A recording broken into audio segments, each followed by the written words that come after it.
Stop.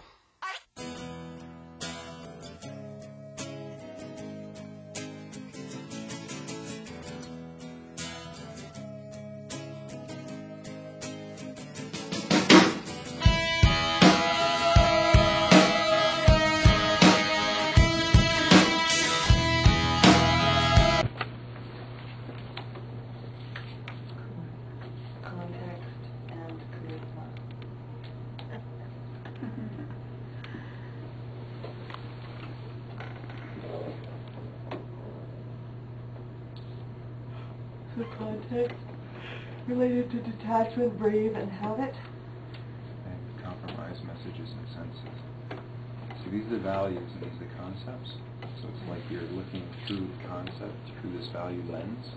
You're seeing, and that's one of the biggest things about this whole thing, is to see the new value system, to change the value system. To, as you're saying, we need a new system. How do you do it? You have to create a new value system. So we need to understand really how they apply to these different concepts in a more systematic way. So, not to challenge the system, but we do a lot of preaching to the choir, which I don't mean to say that we're doing now necessarily, because there's a lot of sharing of experiences happening, but it's certainly, I mean, Jane and I are already, and we're probably, in terms of sharing philosophies, probably the most comparable in municipal government. So, I don't know, how do we become more charismatic so we can get more people to the we don't need 10 more police officers right now. No, but we need 10 police officers at a table. I don't know it's necessarily this one, but how do you get that? But even one. Like, I mean, I was thinking, I was... But one is difficult because I'm one, and I can take this information back and I'm just stared at. It's like, oh, super. Right. So when when you have a sort of a more consolidated experience, around, right. I don't know if it's, yeah, I mean, I just think that the more of one type you get, the more they're able to have a shared experience, which is then they discuss it or share it or apply it.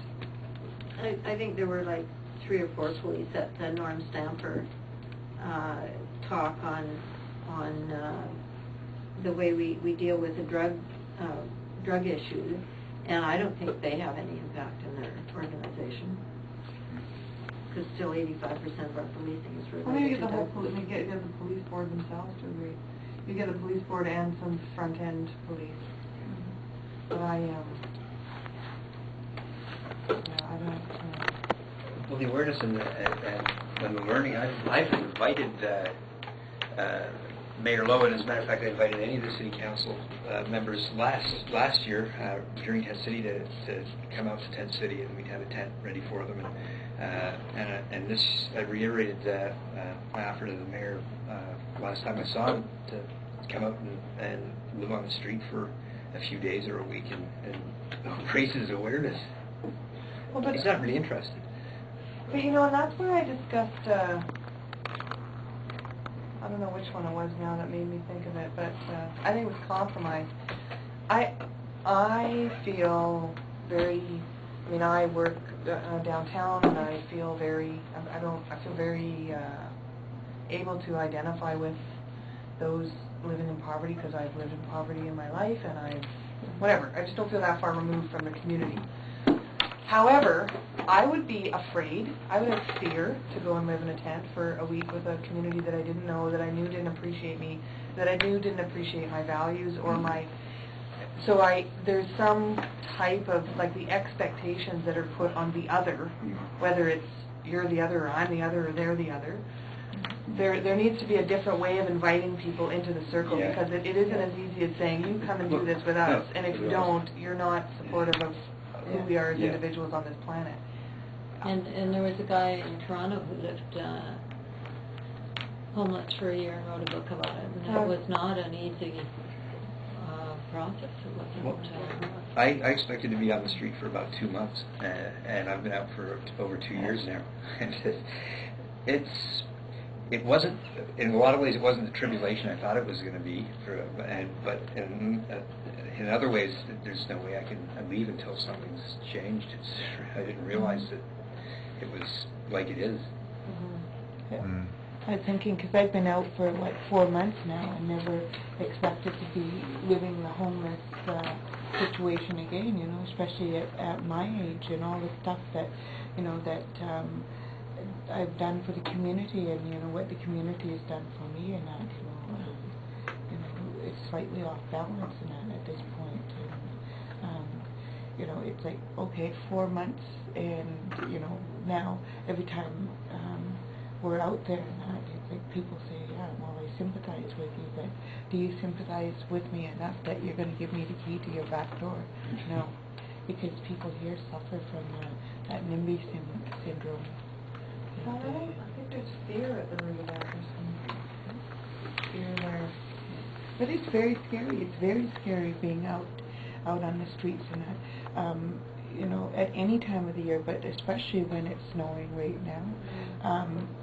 It's very scary in that whenever there's a major event happening within the city, you know, like the rippling effects of the Olympics and that are, you know, coming in the next couple of years.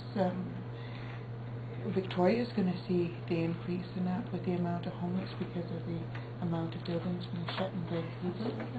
And, you know, it's like, so it gets scary. Like the other day there was somebody out there with a gun in that, and it was like, decided that he didn't want to have any more homeless people in that in his neighborhood, so he was going around kicking everybody, literally kicking people, and, you know, telling them that he has a gun.